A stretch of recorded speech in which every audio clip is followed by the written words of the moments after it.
бір қонаққа барып қалдым да. Сол жерде осы Алматы облысынан бір үлкен кісі болды. Сол кісі қасқыр танушы екен да, андай оқымаған. Енді қасқырдың психологиясын айтып берді ана кісі. Біраз нені зерттеген екен да. Талай ауылында қасқырлар шапқан, енді сондай ауылда өскен екен да. Ананың әңгімесінің тыңдап отырдым. Енді қасқырлар айтқан адамның жауы ғой біздің санамызда.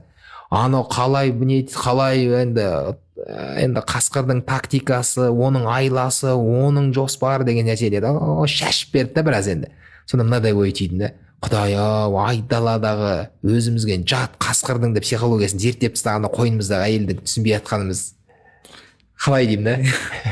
Сол сияқты жаңағындай өзіңіз кімді алып жатқанымды білмеймін, кіммен тұратынымды білмеймін, оның қылықтары маған әйтеуір ол бүйтеді, өзімді өйткені идеалды әйелдің образы бар ғой менде, бойдағы жігіт ретінде.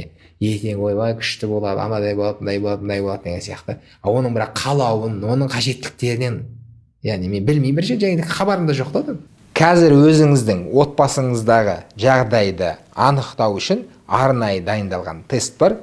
Сол тестті толтырып қатысам дейтін болсаңыз, онда астына комментарийге тест деп жазсаңыз болғаны.